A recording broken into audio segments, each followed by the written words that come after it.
Wise কুরুনি রসুলকে না দেখে কেমনে সাহাবী হয়ে গেল? ওয়াইস কুরুনি রসুলকে দেখবে, মনে খুব বাসনা, অন্তরে খুব ইচ্ছা যে আমি রসুলকে দেখব। সাহাবী হওয়ার ইচ্ছাই নয়, তার অন্তরে একটা আশা ছিল, আকাঙ্ক্ষা ছিল যে আমি রসুলের নুরানি চেহারাটা দেখব, রসুলের সুন্দর চেহারাটা কিরকম, এই চেহারাটা আমি দেখব। এটা তিনি চিন্তা করিয়া প্রত্যেক দিন নামাজের পরে কান্না করতো, আল্লাহ রসুলের সাথে আমার সাক্ষাৎ আপনি করায় দিন, রসুলের সাথে সাক্ষাৎ করায় দিন। তো একদিন ওয়াইস কুরুনি একটা চিঠি লিখছে, চিঠি লিখে রসুলের কাছে পাঠায় দিছে। রসুলের কাছে যখন চিঠি আসছে, রসুল এই চিঠিটা পরে দেখতেছে, ওয়াইস কুরুনি বলতেছে, ইয়া রসুল আল্লাহ, ইয়া হাবিব আল্লাহ, আপনাকে আমার চক্ষু দ্বারা দেখার অনেক শখ, আশা যে আপনার নুরানি চেহারাটা আমি ওয়াইস কুরুনি দেখব। আপনাকে আমি এতটা মহব্বত করি, ভালোবাসি, আপনার চেহারা দেখার জন্য আমি পাগল হয়ে গেছি। এমনকি রসুল সাল্লাল্লাহু আলাইহি ওয়াসাল্লাম যুদ্ধ করতে যায়, ডান দাঁত মোবারক শহীদ হয়ে গেছে। ওয়াইস কুরুনি নিজের ডান দাঁতটায় পাথর দ্বারা মাইরা ভাঙে ফেলাইছে। শুধু একটা দাঁত নয়, হাদিস শরীফের ভেতরে পাওয়া যায় ওয়াইস কুরুনি এই বাম পাজরের বাম সাইড থেকে একটা দাঁত ভাঙতেছে, আর মনে মনে চিন্তা করতেছে রসুলের মনে হয় এই দাঁত ভাঙে নাই, অন্যার একটা দাঁত ভাঙছে। ওই দাঁতটা আবার পিটা ভাঙার পরে আবার চিন্তা করতেছে মনে হয় রসুলের এই দাঁতটা ভাঙে নাই, আবার অন্য একটা দাঁত ভাঙার চিন্তা করতেছে। এরকম ভাবে একটা করে দাঁত ভাঙতে ওয়াইস কুরুনি নিজের সমস্ত দাঁত মোবারক ভেঙে ফেলে দিয়েছে। সুবহানাল্লাহ। আপনি আমি পারবো নি? রসুলের জন্য তো কখনো দাঁত ভাঙতে পারবো? একবার ঠোকা দিয়ে দেখেন কেমন ব্যথা লাগে। অথচ ওয়াইস কুরুনি রসুলের মহব্বতে, ভালোবাসায় একটা করে দাঁত ভাঙতে দাঁত সব ভেঙে ফেল দিছে। এবার আল্লাহ রসুল সাল্লাল্লাহু আলাইহি সাল্লাম চিঠিটা পড়ার পরে চিঠির উল্টা সাইডে লিখে দিছে যে ওয়াইস কুরুনি তুমি কেন আমার কাছে আসতে পারতেছো না? তো ওয়াইস কুরুনি চিঠিতে একবার প্রথমে লিখে দিয়েছিল, ইয়া রাসূলুল্লাহ, আমি তো আপনার নিকটে যাওয়ার অনেক চিন্তায় আছি, অনেক পেরেশানে আছি, আপনার সাথে আমি সাক্ষাৎ করব, কিন্তু যাইতে পারতেছি না একটা কারণে। কি কারণ? এই কারণটা হইতেছে, ইয়া রাসূলুল্লাহ, আমার বাড়িতে আমার একটা বৃদ্ধ মা আছে। এই মা চলাফেরা করতে পারে না, বাথরুমে যাইতে পারে না, আসতে পারে না, খাইতে পারে না, চলাফেরা করতে পারে না, গোসল করতে পারে না, কোনো কিছুই করতে পারে না, একেবারে মুরব্বী।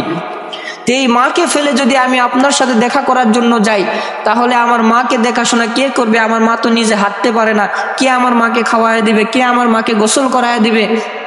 আমার মার কে খেদমত করবে? এই কথা চিন্তা করিয়া আমি আপনার সাথে দেখা করার জন্য যাইতে পারি না।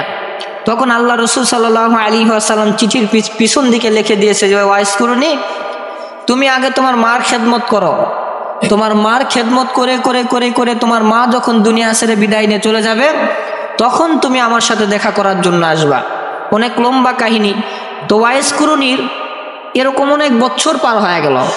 ওয়াইস কুরুনি এখন রসুলের সাথে দেখা করবে, মা মারা গেছে, মাকে কবর দিয়ে সাথে দৌড়াইতেছে, আমি রসুলের সাথে দেখা করব। এখন তো আমার মা নাই, খেদমত করার মতন মানুষ নাই, আমি রসুলের সাথে দেখা করব। দৌড়াইতেছে রাস্তার মাঝখানে দেখতেছে একজন বিশাল পাগড়ি টুপি পরনেওয়ালা লম্বা করে একজন ব্যক্তি দাঁড়ায় আছে।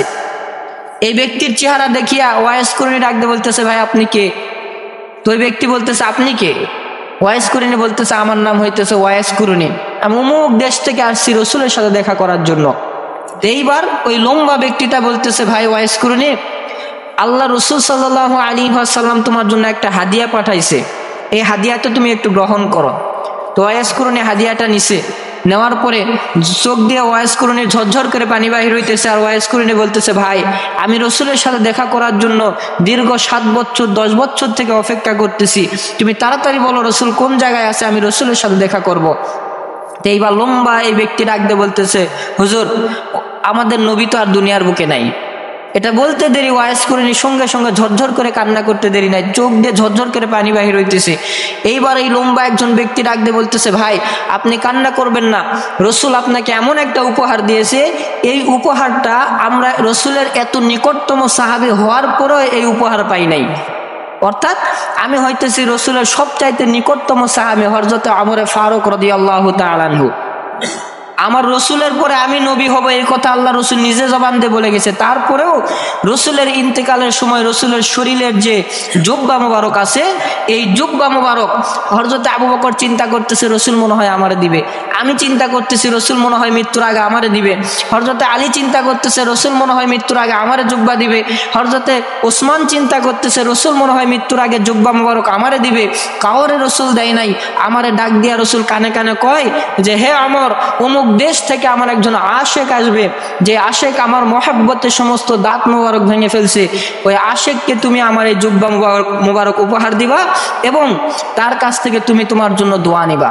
সুবহানাল্লাহ। একজন সাহাবীকে বলতেছে সাধারণ মানুষের কাছ থেকে দোয়া নিতে, চিন্তা করছেন নি? সাহাবীকে বলতেছে তুমি তার কাছ থেকে দোয়া নিবা, সে যেটা দোয়া করবে আল্লাহ সঙ্গে সঙ্গে সেটাই কবুল করবে। সুবহানাল্লাহ। তো ওয়াইস করেন এবার হাত তুলে ওমরের জন্য দোয়া করে কান্না করতেছে আর বলতেছে আল্লাহ, আমি তো রসুলকে দেখার জন্য অনেক টেনশনে ছিলাম, রসুলকে দেখবো, প্রত্যেক দিন কান্না করতাম কিন্তু রসুলকে দেখতে পাইলাম না। আল্লাহ, আপনি আমার জন্য জান্নাতের ভেতরে রসুলের সাথে দেখা করার জন্য একটা ব্যবস্থা করে দিয়েন। সঙ্গে সঙ্গে আসমান থেকে গায়েবী আওয়াজ চলে আসলো যে ওয়াইস করুনি, তুমি রসুলকে দেখো নাই, সাহাবী হও নাই, তারপরে আমি আল্লাহ তোমার উপরে খুশি হয়ে সাহাবীর মর্যাদা তোমাকে দিয়ে দিলাম। সুবহানাল্লাহ। এই কারণে আমার ভাইয়েরা, আমার বন্ধুগণ, ওয়াইস করুনি নাম বললেই বলতে হয় রাদিয়াল্লাহু তাআলা আনহু, যেটা সাহাবায়ে কেরামের শেষে লাগানো হয়। ওমর ফারুক রাদিয়াল্লাহু তাআলা আনহু, আবু বকর রাদিয়াল্লাহু তাআলা আনহু, ওসমান রাদিয়াল্লাহু তাআলা আনহু, যে কোনো সাহাবীর নাম নেবেন রাদিয়াল্লাহু তাআলা আনহু বলা আপনার উপরে ওয়াজিব। সেই রাদিয়াল্লাহু তাআলা আনহু উপাধিটা আল্লাহ তাআলা খুশি হয়ে মার খেদমত করার কারণে ওয়াইস কুরুনির শেষে লাগায়া দিলেন। সুবহানাল্লাহ। এই জন্য মাকে কষ্ট দেওয়া যাবে না। শুধু এরকম নয়, আপনাদেরকে যদি আজ থেকে কিয়ামত পর্যন্ত প্রত্যেক জুমায় মার ফজিলত বলি, কখনো শেষ করা যাবে না। হাদিস শরীফের ভিতরে এত মার ফজিলত সম্পর্কে আসছে, আমরা সেই মাকে গালি দেই, সেই মাকে ঘর থেকে তাড়ায় দেই। আগামী সপ্তাহে আপনাদেরকে অনেক হাদিস বলেছিলাম, মার খেদমত করতে হবে। আজকে একটা নতুন হাদিস